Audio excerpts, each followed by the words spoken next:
لو في طريقة معينة هبدأ بيها الفيديو ده فأنا أكيد هدخل بطريقة درامية جدا، مش هقدر أمنع نفسي عن حاجة زي دي، خصوصا إن إحنا لازم نعترف يا جماعة بالاتجاه الجديد لكل المصنعين أو أغلبهم، سواء كانت أسباب سياسية اقتصادية أو بيئية حتى. فعربيات الكهرباء هي أمر واقع لا مفر منه، وده يمكن أكتر شيء حزين عليه في المجال ده كله. واليومين دول السايبر تراك والنيفيرا واخدين الترند كله وساحبين البساط من عربيات احتراق داخلي كتيرة، ده أضعف عربية فيهم قادرة تنافس عربيات احتراق داخلي أداء عالي أو متوسط. بس أوكي خلينا نركز عليهم في السلسلة دي. مش مصدق والله ان انا بعمل الفيديو ده، بس قشطه تمام انا موافق.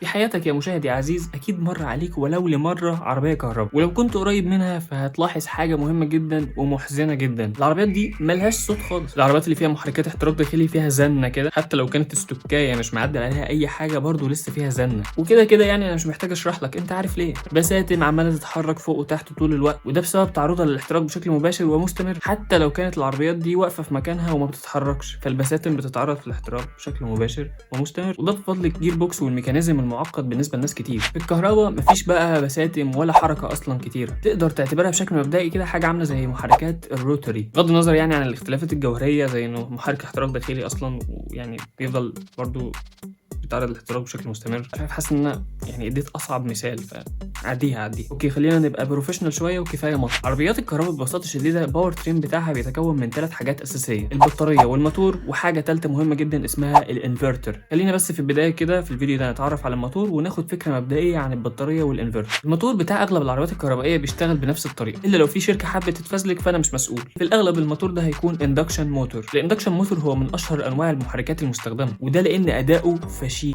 تسارع اغلب العربيات الكهربائيه بيحصل بسبب العزم اللي بينتجه المحرك ده. مش بس التسارع، ده سرعه دوران عاليه جدا توصل لغايه 20000 ار بي ام. المحرك ده يا صديقي بالمقارنه ببقيه المحركات الكهربائيه فهو الابسط، ومش محتاج سنسور عشان اعرف مكان الروتور بتاعه فين بالظبط. وبما انه ده المحرك الاشهر واللي بيستخدم بشكل كبير جدا في العربيات الكهرباء، فانا مش هتكلم عن اي نوع تاني في الفيديو ده غير عن الاندكشن موتور. فخليني اشرح لكم هو ليه محرك كهربائي غشيم قوي وللاسف مقعد اغلبيه محركات البنزين في بيوتها. المحرك ده 3 فيزز اي سي موتور. اللي ما يعرفش يعني ايه اي سي، فده نوع من اصل نوعين للتيار الكهربائي. عندنا تيار مستمر اسمه دي سي، وعندنا تيار تاني متردد اسمه اي سي. هعرفك الفرق ما بينهم قدام شويه، بس جاريني دلوقتي. حلو يا احمد، ازاي نقدر نستفيد من التيار المتردد ده ونخلي الموتور يشتغل؟ لو بصيت على الاندكشن موتور من جوه هتلاحظ حاجه مهمه جدا، انه بيتكون من جزئين. حتى لو كان هيبان بالنسبه لك انه اكتر من جزئين، فلا، دول جزئين ومعلش جاريني للنهايه. الجزء الاولاني وده اللي بيلف طول الوقت وهنسميه روتور، والجزء الثاني وده بيكون ثابت وهنسميه ستيتور. معظم المحركات الكهربائيه ليها نفس المسميات بالظبط، ستيتور وروتور، بس بيختلفوا ما بين الربط ما بينهم او طريقه التشغيل. يعني ميزه محرك الاندكشن انه حثي، جوجل ترانسليت، بمعنى اصح ان الستيتور بيلف الروتور من غير ما يلمسه عن طريق حاجه اسمها الاي ام اف. الاي ام اف هي اختصار لكلمه الكترو ماجنتيك فيلد، يعني مجال مغناطيسي،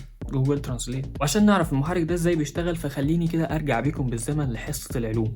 حصه علوم جميله جدا، وما تقلقش الموضوع هيكون مسلي، بس انت ركز. كلنا اكيد عارفين المغناطيس يا صديقي هو ماده بتجذب المعادن في حاله انك ما تعرفش يعني، وله مجال مغناطيسي ثابت ما بيتغيرش على حسب نوع المغناطيس اللي انت بتستخدمه. وطبعا المغناطيس ده له ميزه رهيبه وهي المسببه المجال اللي حواليه، وهي القطبيه. عندنا مغناطيس عليه ان نورث، الناحيه الثانيه عليه اس ساوث. لو قربنا مغناطيس تاني من المغناطيس بتاعنا ده والاثنين كان ليهم نفس القطبيه، يعني مثلا ان مع ان، هيتنافروا ويبعدوا عن بعض مهما حاولت تقرب المغناطيسين دول من بعض. اما لو القطبين كانوا مختلفين يعني اس وان، فده هيخليهم ينجذبوا لبعض. فلو حطيت مثلا مغناطيس في النص وحواليه 4 اجسام مغناطيسيه فوق وتحت ويمين وشمال، بعدها قربت كل مغناطيس منهم بالترتيب، هتلاحظ حاجه مهمه جدا. هتلاحظ ان المغناطيس اللي في النص بدا يدور بالترتيب اللي انت قربت بيه الاجسام. خلينا بقى نركن المغناطيس على جنب ونيجي عند الدايره البسيطه دي. السلك اللي انت شايفه ده بيمر فيه تيار كهربائي من البطاريه. التيار الكهربائي اللي بيمر في السلك بيسبب حوالين السلك مجال مغناطيسي. لو جبت مغناطيسين وخليت الاقطاب المختلفه قريبه لبعض بس ما بيلزقوش لبعض بس قريبين من بعض،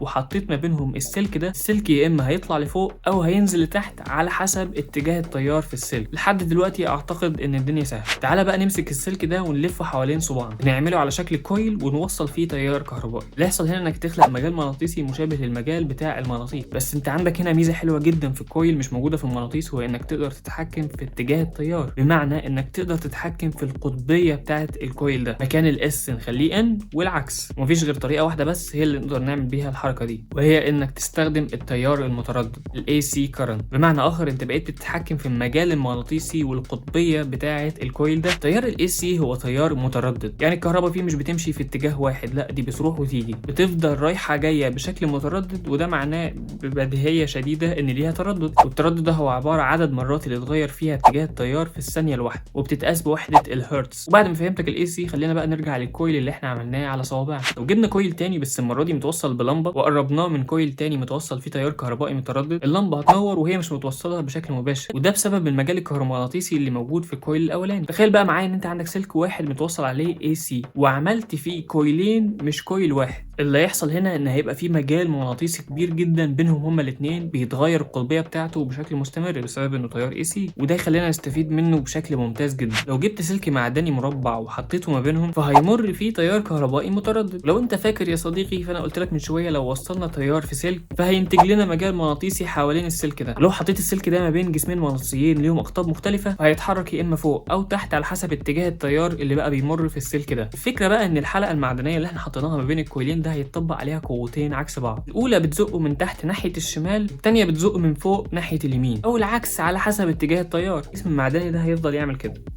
وده يخليه يلف بشكل نص دائري بس كل مره الاتجاه بتاع التيار يتغير فيه. وده يا صديقي بشكل بسيط جدا طريقه تشغيل الاندكشن موتور. السلك اللي في النص ده هو عباره عن الروتور اللي بيتحرك طول الوقت، والكويلين اللي متوصلين بمصدر كهربائي هما الستيتور. بس يا احمد في مشكله، انت بتقول لي ازاي ان ده اندكشن موتور يعني بيتحرك نص دايره بس؟ طيب ايه اللي هيحصل لو احنا حطينا كويلين كمان قصاد بعض متوصلين بمصدر كهربائي تاني غير الكويلين الاولانيين؟ ده بيحصل عشان خاطر القطبيه بتاعتهم ما تتغيرش مع الكويلين الاولانيين، تتغير في وقت مختلف. هنا انا عارف ان الموضوع بقى معقد شويه بس بيمشي بسيناريو بالسحتوت. الكويلين الاولانيين مثلا التيار فيهم بيمشي من فوق لتحت، والكويلين التانيين التيار بيمشي فيهم من اليمين للشمال. الاول لو غير اتجاهه فالتاني لازم يغير الاتجاه بتاعه بس بعد وقت معين محسوب، بحيث ان الروتور يفضل يلف زي ما هو من غير ما يقف، مش نص دايره بل دايره كامله وهكذا. الاندكشن موتور بقى احنا ما عندناش جوزين الكويلات، لا دول 3 جواز كل واحد فيهم منفصل عن التاني، وده عشان خاطر يدوا سلاسه اكتر في حركه الروتور. بص احنا هنسمي جوز كويلات قصاد بعض بحاجه اسمها الفيز. السلاسه اللي بيكون فيها الروتور ده لما بيلف بسبب ان الفيزز لما بتغير اتجاه التيار بتاعها بتخلق حاجه اسمها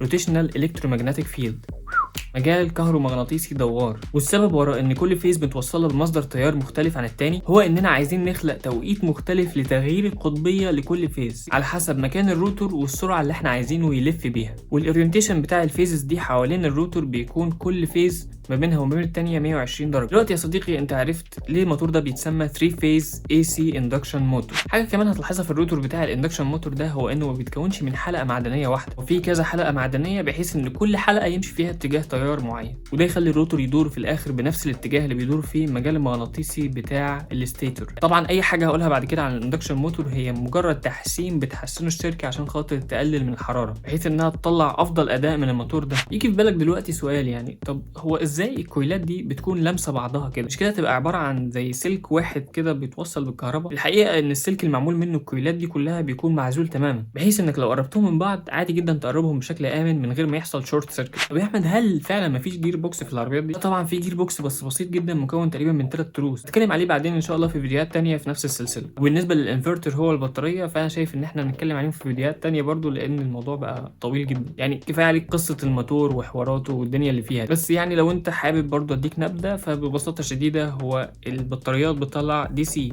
ازاي الموتور ده اي سي؟ هنا بقى يجي دور الانفرتر انه بيحول من دي سي لاي سي، وهنتكلم عنه ان شاء الله بالتفصيل في فيديوهات تانية. عارف انت قد ايه اتلخبطت معايا في الفيديو ده، بس صدقني دي افضل طريقه انا ممكن اشرح لك بيها الموتور الكهربائي، وتاكد اني بذلت اقصى ما في وسعي عشان خاطر اوضح لك المعلومه دي. فلو في حاجه واقعه منك او انت مش فاهمها كويس تقدر تشوف فيديوهات تانية او ترجع تاني للفيديو ده ان شاء الله هتلاقي الشرح لزق في دماغك. بس كده يا صديقي دي ما كانتش كل حاجه عن عربيات الكهرباء، اتمنى تكون استفدت ولو حاجه بسيطه جدا من الفيديو ده. ما تنساش تقول رايك في الفيديو تحت في التعليقات، وانت جديد هنا تشترك تحت في القناه وتفعل زر الجرس عشان يوصلك كل جديد. هتلاقوا صفحتي على الفيس وجروب الفيس والانستجرام وده الاهم تحت في الديسكربشن.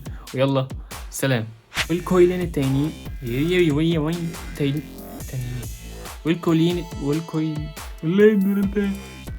يمشي والكويلين التانيين بيتغير، مش بيتغير، ما حدش بيتغير.